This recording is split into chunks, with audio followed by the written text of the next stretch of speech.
पहले ही मेरे पीछे आप तस्वीर देखिए, Jammu Kashmir high court bar association के वकला हजरात आज एजिटेटेड हैं, प्रोटेस्ट कर रहे हैं।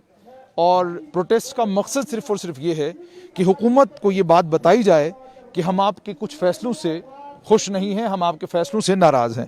हुकूमत को ये बताया जाए, आपने जो कैट की जुरिस्डिक्शन को लेकर फ़ैसला लिया, आपने जो डेट रिकवरी ट्रिब्यूनल को लेकर फ़ैसला लिया, आपने जो अन्य और कई फ़ैसले लिए हैं, वो फ़ैसले वकीलों को पसंद नहीं हैं। और चूँकि वकील नाराज़ हैं, वकील दुखी हैं, इसलिए वकील चाहते हैं कि हुकूमत उनसे बात करे, हुकूमत उनकी बात सुने। लेकिन हुकूमत बात सुन नहीं रही। हुकूमत के साथ Jammu Kashmir high court bar association Jammu ने संपर्क भी साधा था, लेकिन संपर्क साधने के बावजूद अभी तक नहीं निकला है, नतीजा नहीं निकला है।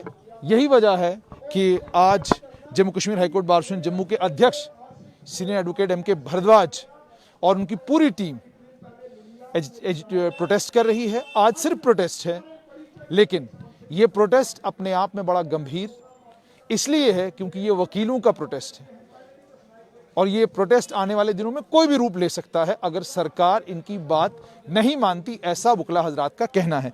मेरे साथ इस वक्त एडवोकेट निर्मल कोतवाल हैं। पिछली बार Jammu Kashmir high court bar association के जब चुनाव हुए थे तो अध्यक्ष के पद के लिए इन्होंने भी चुनाव लड़ा था और कांटे की टक्कर हुई थी। आइए कोतवाल साहब से बात करते हैं। कोतवाल साहब, मुझे ये बताइए, ये जो आज आप लोगों ने प्रोटेस्ट किया है, इस प्रोटेस्ट से आप सरकार को क्या बताना चाहते हैं? देखिए, इस प्रोटेस्ट का मतलब है एक clear cut message. Clear cut message ये है कि गवर्नमेंट ने कई बार अनसुनी की है। अगर ये प्रोटेस्ट आज हुआ है तो इससे पहले 1 महीना पहले हमारे जो प्रेसिडेंट हैं, इन्होंने गवर्नमेंट को एक रिप्रेजेंटेशन दी थी कि ये हमारे इश्यूज़ हैं, इनको सॉर्ट आउट करने की कोशिश कीजिए और जल्द से जल्द कर दिए। क्योंकि बहुत सारे वकला साहिबान जो हैं इन चीज़ों से इफ़ेक्टेड हैं, जो इस वक्त जो प्रोटेस्ट जिसका चल रहा है। तो अगर गवर्नमेंट ने इस पर कोई इमीडिएट एक्शन नहीं लिया तो ये प्रोटेस्ट जो है ये आगे भी बढ़ सकता है और it can take a bad shape also. Strike हो सकती है, उसके बाद जो है पब्लिक को मोटिवेट किया जा सकता है, क्योंकि इसमें सारे इश्यूज जो हैं वो सिर्फ वकला साहिबान के नहीं हैं। इसमें इश्यूज जो हैं वो पब्लिक के रिलेटेड भी हैं, हमारे जम्मू के रिलेटेड हैं, हमारे कश्मीर के रिलेटेड हैं। क्योंकि एक सेंट्रल एडमिनिस्ट्रेटिव ट्रिब्यूनल की बात है, वो इस वक्त 2 या 3 जजेस जो हैं वो टोटल ऑपरेट कर रहे हैं सिर्फ यूटी जम्मू और यूटी कश्मीर के लिए, जो इनसफिशेंट है।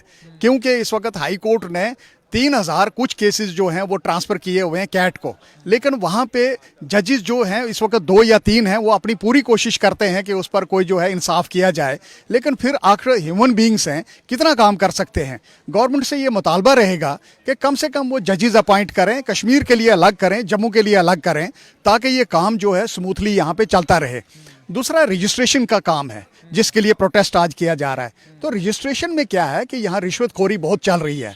इस वक्त मुझे सुनने में ये भी आया और हमें खुद भी एक्सपीरियंस है कि वहाँ पे जो है उसके लिए वो पैसे लेते हैं और पैसे लेके आपके नंबर लगते हैं, उसके पहले रजिस्ट्रेशन होती है। और ये पावर्स जो हैं, अब मैं तो ये नहीं कह सकता कि ये कोर्ट्स के पास पावर वापस आ सकती हैं कि नहीं आ सकती, लेकिन कोर्ट्स में ये पावर थी तो कम से कम एक बैलेंस था, एक स्टेबल जो है काम चलता था। लेकिन रेवेन्यू डिपार्टमेंट को ये पावर्स देनी जो है बिल्कुल गलत है। और ख़ास करके इस वक्त जिस वक्त गवर्नमेंट ने भी ये महसूस किया कि कई जगह जो है रिकॉर्ड जो खुर्द-बुर्द किए गए हैं, तो इसका मुझे लगता है कि एक बहुत बड़ी वजह है कि ये दोबारा रेस्टोर जो है ये कोर्ट्स के पास आनी चाहिए।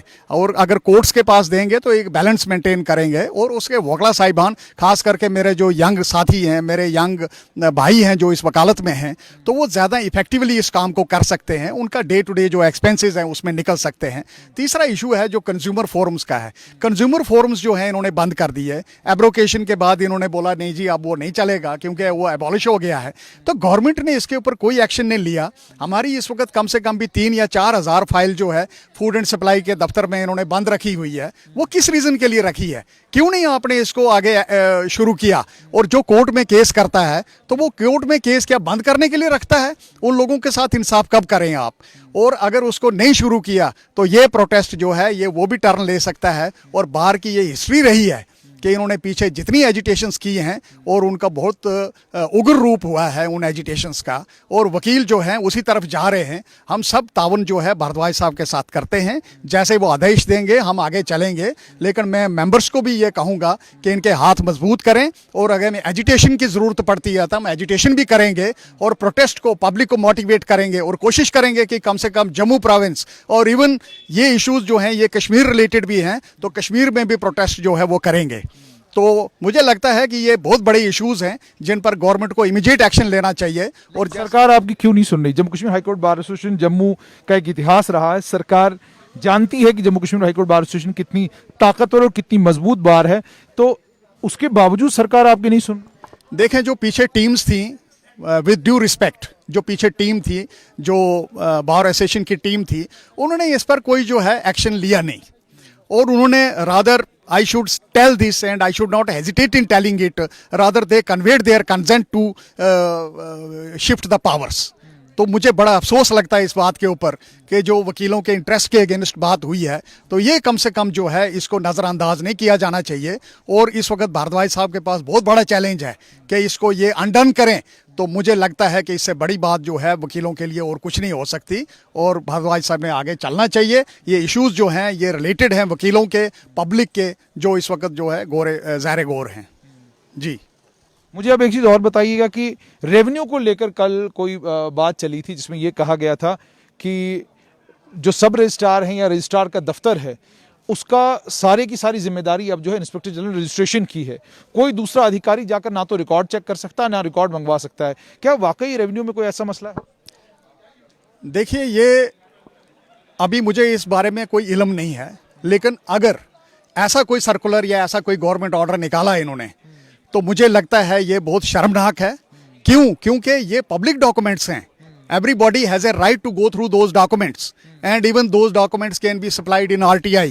Not only in RTI, certified copies can be also obtained under Evidence Act. तो मुझे नहीं लगता है कि इनको इस पर जो है ऐसे कोई सर्कुलर निकालने चाहिए।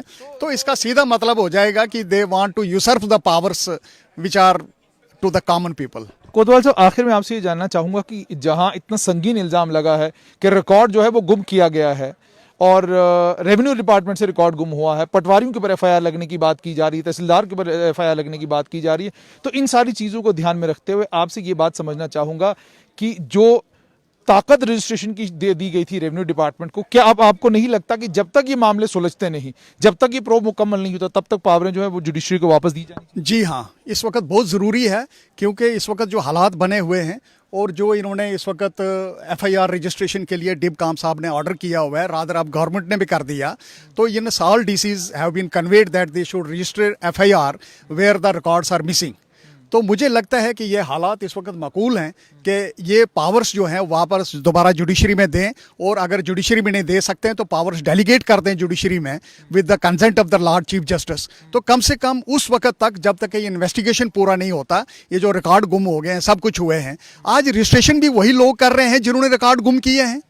तो ये बड़ी हैरानगी की बात है कि उन्हीं लोगों को पावर है जो रिकॉर्ड भी गुम करते हैं और रजिस्ट्रेशन भी आज कर रहे हैं।